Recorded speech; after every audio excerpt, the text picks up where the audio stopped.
Hello guys! Welcome back po dito sa Automathing. So for this video, mag-uusapan po natin ang quadratic equation. So ngayon kukuha po tayo ng roots or value ni x using the quadratic formula. So makikita nyo po dito, meron po tayong quadratic equation in standard form. Ax squared plus bx plus c is equal to 0. Ito po a, b at saka c, ito po yung ating mga coefficient po dito. So, ito po yung ating quadratic formula. X is equal to negative b plus minus square root of b squared minus 4ac over 2a. Okay, so meron po tayong first example. So, first example po natin is meron tayo ditong equation, quadratic equation na m squared minus 5m minus 14 equals 0. So, let's first identify kung ano yung ating mga value ni A. So, value natin ni A ay 1. Value natin ni B is negative 5. Value natin ni C is negative 14. So, kung negative yan, guys, isama nyo po yan kasi nga, yung ating pong standard equation po dito ay positive po yan. So, kung may negative tayo na value, isasama po natin yan. And yung ating equation, wag nating kalimutang isulat.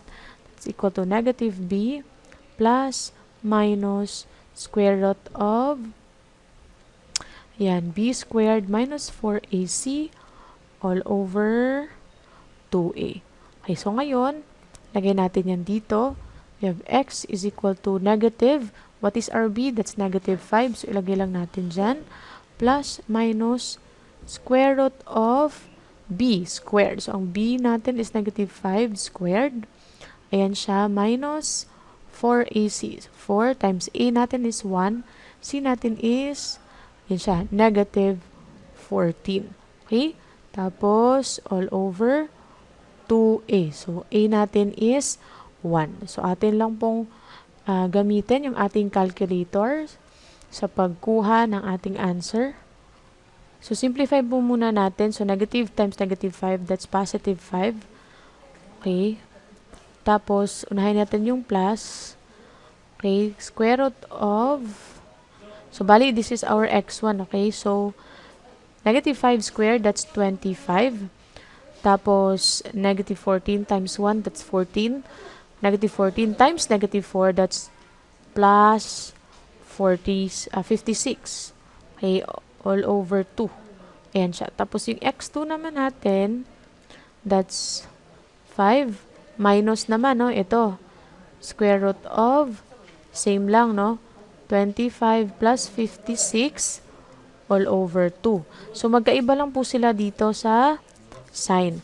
So, let's use our calculator. If you have calculator, you can directly solve that one. So, solve natin dito.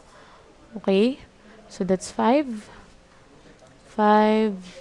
plus, unahan natin si plus, square root of 25 plus 56. Okay, tapos over 2. Tingnan natin kung magkano yung value. So, our first value is 7. Okay, tapos yung una naman, okay, yung next naman is negative naman yung nandito. So, change na natin dito negative. So, isang value po natin is negative 2. So, our answer for this one is, yan, 7. Ang answer po natin dito is negative 2. So, our final answer is, si x1 po ay, ayan, x1 is 7. Yeah, that's 7.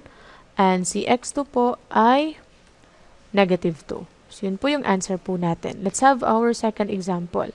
Say we have 2x squared minus 3x minus 5 equals 0.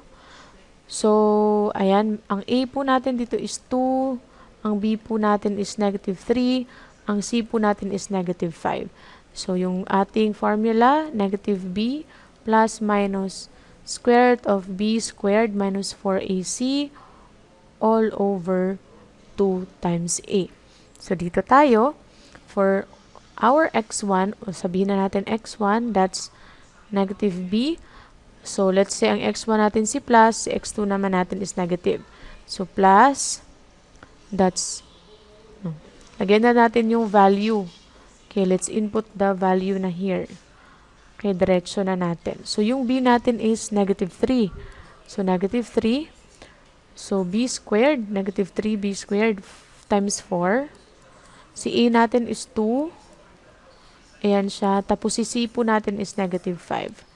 Okay, ayan siya yung value natin. All over, ayan siya. 2 times a, which is 2 rin. So, actually, pwede nyo po yung i-input directly sa ating mga calculator.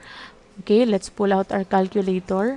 So, pwede po, lagay po natin dyan, negative, ayan, 3.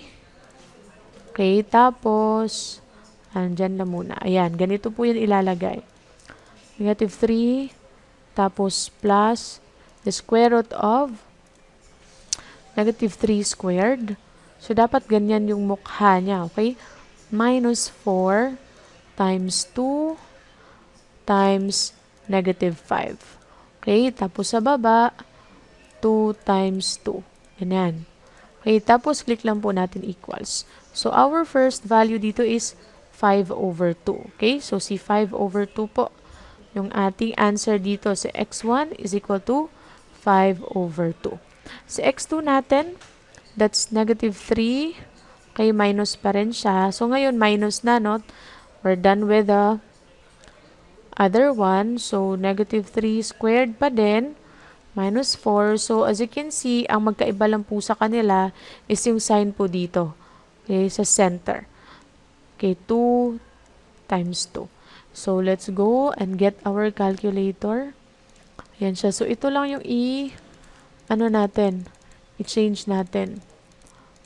Ito, C positive, gawin lang natin siyang negative. Okay, so our value, ang x2 po natin is negative 1. Okay, so yan po. Yan lang po ang gagawin ninyo kung gusto nyo makuha yung value ni x using the quadratic formula. So, it will give us two values kasi po yung atin pong given is a quadratic equation. So, I hope meron po kayong natutunan and see you po on my next video.